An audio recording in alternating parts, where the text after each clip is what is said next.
இது மகிமை நேரம். கிறிஸ்துவுக்குள் அன்பானவர்களே, இந்த 3வது நாளிலும் நாம் ஆண்டவர் மீது உள்ள நம்பிக்கையினால நாம் மற்றவர்களுக்கு எப்படி ஆசீர்வாதமாக விளங்க முடியும் என்று சிந்தித்து கொண்டிருக்கிறோம். இந்த நாளில் 38 வருடமாய் வியாதியாய் இருந்த ஒரு மனிதனுடைய காரியத்தை குறித்து, அவனுடைய நம்பிக்கை எப்படி வெளிப்பட்டது என்பதை குறித்து நாம் சிந்திப்போம். யோவான் 5:6 நாம் பார்க்கிறோம். ஆண்டவர் அந்த வியாதியஸ்தனை பார்த்து கேட்கிறார், நீ சொஸ்தமாக வேண்டுமென்று விரும்புகிறாயா? நீ சொஸ்தமாக வேண்டும் என்று விரும்புகிறாயா?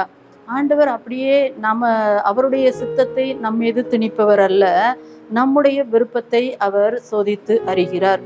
இந்த பெதஸ்தா குளத்துல 5 மண்டபங்கள் உண்டு. இது ஒரு ஹாஸ்பிட்டல் இல்லை, ஆனா நோயாளிகளால் நிறைந்து காணப்படுகிற ஒரு இடம். பழைய ஏற்பாட்டில் பார்க்கிறோம், அந்த நகரத்துக்கு புறம்பாக்கப்பட்டவர்கள் என்று சொல்லப்பட்டிருக்கிறது. வியாதியஸ்தர்களை அப்படியாக ஒரு இடத்துல வைத்து அவர்கள் பராமரிக்கிறத நம்ம பார்க்கிறோம். இந்த இடத்துல அவங்களுக்கு அந்த தண்ணீர் கலக்கப்படும் வேளையில தேவதூதன் வந்து தண்ணீரை கலக்கும் போது யார் முதல்ல முந்தி இறங்குகிறானோ அவர்களுக்கு சுகத்தை பெற்றுக்கொள்ளுகிறார்கள். இந்த நேரத்துல இவனை குணமாக்குவதற்கு யாருமே இல்லை, யாருமே இவனுக்கு உதவி செய்வதற்கு. ஏனென்றால் படுத்த படுக்கையாக இருக்கிறான். முந்தி போய் இறங்குவதற்கு இவனால முடியல, மற்றவர்களுடைய உதவியும் இல்லை. அப்படிப்பட்ட ஒரு நிர்கதியான சூழல்ல இந்த மனிதன் காணப்படுகிறான். இவனை பார்த்து ஆண்டவர் இறங்குகிறார். எப்படியாவது இவனுக்கு சுகத்தை கொடுக்க வேண்டும் என்பது ஆண்டவருடைய ஆசையாக இருக்கிறது. ஆகவே இவர் வந்து என்ன செய்யறாருன்னா, இந்த மனிதன் பக்கமாக வந்து நீ சுஸ்தமாக வேண்டும் என்று விரும்புகிறாயா? உடனே அவன் சொல்றான், என்னை கொண்டு போய் விடுறதுக்கு ஆள் இல்லை. அவனுடைய இயலாமைய சொல்றான். அதாவது ஆண்டவர் கேட்டது நீ சொஸ்தமாக வேண்டும் என்று விரும்புகிறாயா, ஆனா அவனுடைய பதிலோ தன்னுடைய இயலாமையை குறித்து அங்க பேசி கொண்டிருக்கிறத பார்க்கிறோம். அந்த சிச்சுவேஷன்ல பார்த்தீங்கன்னா, இங்க ஆண்டவராகிய இயேசு கிறிஸ்து அவனை எழும்பி நடன்னு சொன்ன உடனே கீழ்ப்படிந்து எழும்பி நடக்கிறான். கொஞ்சம் கூட அவன் யோசிக்கல, 38 வருஷமா நம்ம நடக்க முடியாது, நம்மளால தான் எழும்பி நடக்க முடியாத, இந்த தண்ணியில போய் கூட முதலாவது இறங்குறதுக்கு நமக்கு பலன்ல எப்படி நடக்க முடியும்னு சொல்லி கொஞ்சம் கூட அவன் அவிசுவாசமா இருக்கல. அவர் நம்மை சுகமாக்க வல்லவர் என்பதை உணர்ந்து உடனே எழும்பி நடக்கிறான். ஆனா இதை சுற்றிலும் இருந்த வேதபாரகர் பரிசேயர் அங்குள்ள ஜனங்கள் பார்த்து சொல்றாங்க, ஆண்டவரை எப்படியாவது குற்றம் கண்டுபிடிக்க வேண்டும் என்று சுற்றி இருந்தவர்கள் இந்த ஒரு நல்ல நேரத்துல அவங்க சொல்றாங்க, ஓய்வு நாளில் குணமாக்குவது தவறு. இவருடைய வேதத்துல சொல்லப்பட்டிருக்குது, இந்த ஒரு காரியம்தான் முதல் இந்த காரியத்தை வைத்துதான் இயேசு கிறிஸ்துவை சிலுவையில கொலை செய்ய வேண்டும் என்ற அந்த காரியத்தை அவங்க பேச ஆரம்பிச்சாங்க. அதாவது அவர் ஓய்வு நாளில் அவர் செய்யத்தகாதவைகளை செய்தார் என்று அவர்கள் சொல்றாங்க. ஆனால் ஆண்டவராகிய இயேசு கிறிஸ்துவின் எண்ணமோ நோயாளிகள் இளைப்பாறுதல் இல்லாமல் 38 வருடமாய் கஷ்டப்படும் போது இறைவனுக்கு எப்படி இளைப்பாற முடியும்?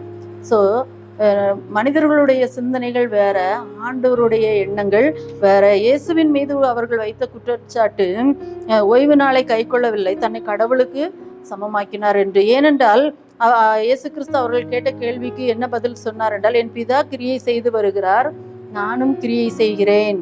என் பிதா கிரியை செய்கிறார், அவர் என்னிலை கிரியை செய்கிறார் என்று ஆண்டவர் சொன்ன அந்த வார்த்தை குறித்து இவர் தன்னை தேவனுக்கு நிகராக்கினார் என்று சொல்லி அவரை கொலை செய்ய தேடினார்கள்.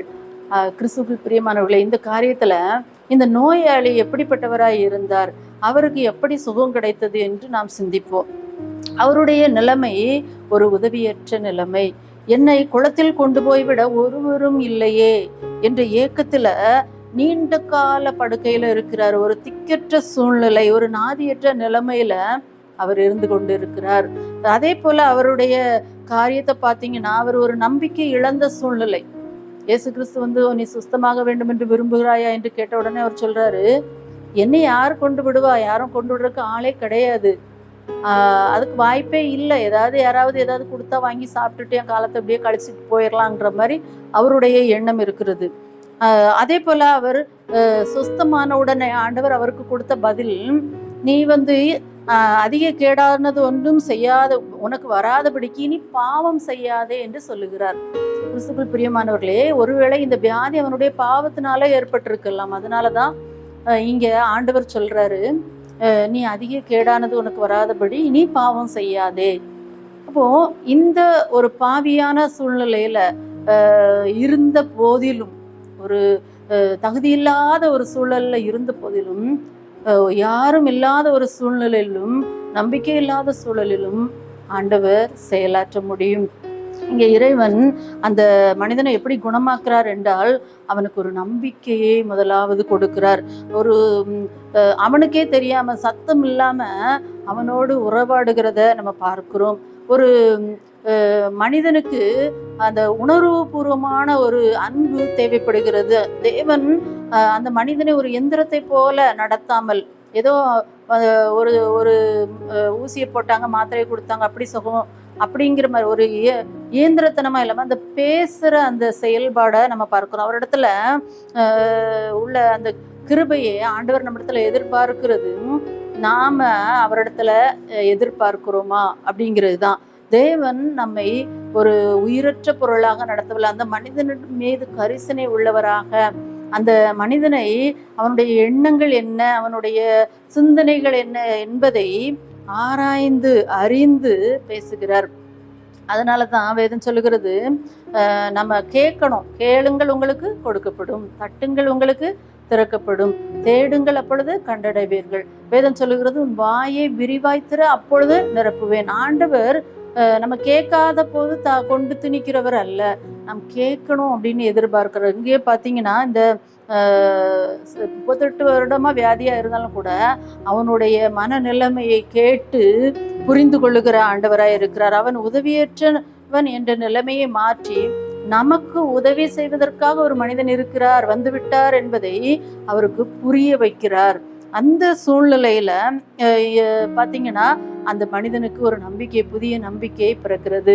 எப்படி யோனாவுக்கு அந்த ஆழத்துல இருந்து ஒரு புதிய நம்பிக்கை பிறந்ததோ, எப்படி பேதுருவுக்கு உடைய நிழல் பட்டா கூட நம்ம ஜனங்கள் சொஸ்தமாவார்கள் என்று நம்பிக்கை பிறந்ததோ, அதே போல இந்த மனிதனுக்கு அந்த உள்ளத்தின் ஆழத்திலிருந்து இவரால் நம்மை மீட்டெடுக்க முடியும், இவரால் நமக்கு சுகம் தர முடியும் என்கிற நம்பிக்கை பிறக்கிறது. ஆகவே தான் படுக்கை கொண்டு எடுத்துக்கொண்டு நட என்ற உடனே அவர் வேகமாக எழுந்து நடக்கிறார்.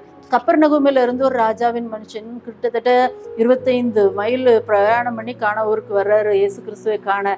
என்னுடைய மகன் இறந்து விட்டா, நீர் வந்து சுகமாக்கணும் அப்படின்னு சொல்லி கேட்கிறாரு. அப்போ இயேசு கிறிஸ்து அவனை பார்த்து சொல்றாரு, நீ போகலாம், உன் மகன் பிழைத்திருப்பான். இந்த வார்த்தையை நம்பி உடனே அந்த மனுஷன் திரும்பி போறான். அவர் சொன்னபடியே நடந்தது. அவருடைய வார்த்தைகள் ஆவியும் ஜீவனுமாக இருக்கிறது. இந்த சிச்சுவேஷன்லையும், இந்த 38 வருடமாய் வியாதியாய் இருந்த அந்த மனிதனும் தன் இயலாமையை கூறுகிறான். அந்த இயலாமையை உன் படுக்கையை எடுத்துக்கொண்டு நட என்று சொன்ன உடனே முடியாமல் தானே படுத்து கிடக்கிற அந்த மனிதன் உடனே என்ன செய்கிறான், எழுந்து நடக்கிறான். ஒருவேளை நீங்க இதை கேட்டுக்கொண்டிருக்கிற யாரானாலும் சரி, நமக்கு உதவி செய்ய யாருமே இல்லை, இனி இதுல இருந்து நம்ம மீண்டு வர்றதற்கு வாய்ப்பே இல்லை, இந்த காரியம் இவ்வளவுதான் அப்படின்னு சொல்லி நினைத்து கொண்டிருக்கிறோமா? முதலாவது ஆண்டவர் நம்மீது மிகுந்த ஆண்டவர் கரிசனை உள்ளவராக இருக்கிறார். நம்முடைய மனதின் இயக்கங்கள், எண்ணங்கள் எல்லாவற்றையும் அறிந்தவராய் இருக்கிறார். அவர் நம்மை விசாரிக்கிறவரானபடியால் நம்முடைய கவலைகளை எல்லாம் அவர் மேல வைத்து விடலாம். அவருடைய சித்தம், அவருடைய விருப்பம் எல்லாரும் அவருடைய பூரண சுகத்துக்குள்ளாக வர வேண்டும் என்பதே. தேவ ஜீவனும் பலனும் அந்த மனிதனுக்குள்ளாக பிரவேசித்து முற்றிலும் சுகமாக முடிந்தது. அதே போல ஆண்டவர் நம்மையும் ஆசீர்வதிக்க நம்ம பக்கத்துல இருக்கிறோமா? அவருக்கு மனம் உண்டு, நமக்கு மனம் உண்டா? அன்பின் பரலோக தந்தையே, நன்றியோடு துதிக்கிறோம், உம்மை ஸ்தோத்தரிக்கிறோம், உம்மை வாழ்த்துகிறோம், உம்மை வணங்குகிறோம். இந்த நாளிலும் தகப்பனே ஆண்டவரே, இந்த பல நாட்களாக வியாதிப்பட்டு ஆண்டவரே பெதஸ்தா குளத்துல இருந்த அந்த மகனுக்கு ஆண்டவரே நீங்க ஒரு புதிய நம்பிக்கையையும் பலனையும் கொடுத்து சுகத்தை கொடுத்தீங்களே, அதே போல பல்வேறு நாட்களாக, நீண்ட நாட்களாக, நெடு நாட்களாக ஆண்டவரே உடைய பிள்ளைகள் எப்படிப்பட்ட பிரச்சனையில இருந்தாலும் அதிலிருந்து வெளியே வர முடியும் என்ற நம்பிக்கையை இதை கேட்டுக்கொண்டிருக்கிற ஒவ்வொரு பிள்ளைகளுக்கும் தாங்க. மீட்பர் இயேசுவின் மூலம் தாழ்மையோடு கேட்கிறோம் நல்ல பிதாவே, ஆமென்.